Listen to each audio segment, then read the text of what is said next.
Salam, hər vaxtınız xeyir olsun. Bəli, yaxın şərqdə hökm sürən gərginlik elə birbaşa turizm sektoruna öz təsirini göstərir. Bəzi hava limanları vurulur və eyni zamanda uçuşlarda aksamalar olur və təbii ki, elə bu da turizm sektorunda ləngimələrə səbəb olur və elə aparılan araşdırmalar da göstərir ki, indiki məqamda elə yaxın şərqdə hökm sürən gərginlik fonunda turizm sənayesində gündə 600 milyon zərər vurulmuş hesab olunur və elə araşdırmalar bunu göstərir. Daha təfərrüatlı informasiyanı hazırda ilə qonağım iqtisadçı Emin Qərbidən əldə edəcək informasiyaları. Xoş gördük Emin bəy. Buyurun, detalları sizdən eşitək. Hazırda yaxın şərqdə hökm sürən bu gərginlik turizmə və birbaşa ilə iqtisadiyyata hansı formada təsir göstərir?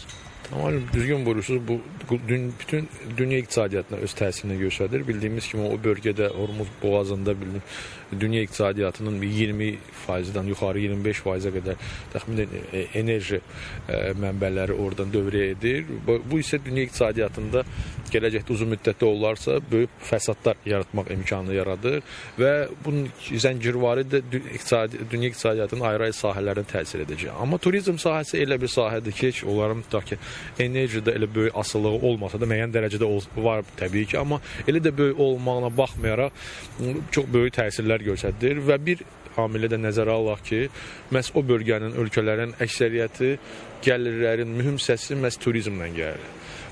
Bu da təbii ki, iqtisadiyyatlara mənfi təsir göstərir. Bu ölkələr arasında elə qardaş Türkiyəni də qeyd etmək istəyərdim. Misirdir, ayrı-ayrı ölkələr, İranın özü də. Hesab edirəm ki, bu iqtisadiyyata müəyyən təsir göstərəcəkdir. Amma yenə müxtəlif proqnozlar var.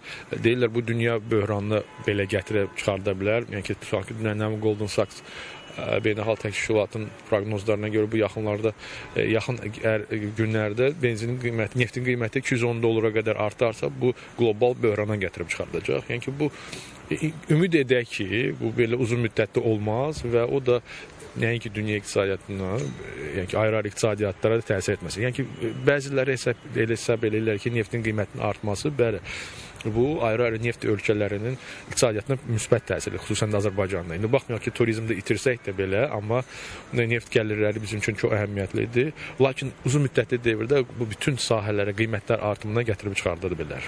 Təşəkkür edirəm informasiyaları biz və tamaşaçılarımızla paylaşdığınız üçün. Bəli, yaxın şərqdə hökm sürən gərginlik bütün müxtəlif istiqamətlərə öz təsirini göstərir. Aralarında isə turizm elə buradan da dolayı, məsələ bu məqamdan irəli gələrək iqtisadiyyat ön plana çıxır və Azərbaycana da təsirlərini öyrənmiş olduq ekspertimiz vasitəsilə. Təbii ki, gedişat da müharibənin hansı formada irəliləyəcəyindən asılı olacaq. Çatıra biləcəyimiz məlumatlar bu qədərdir. Söz yenidən sizədir.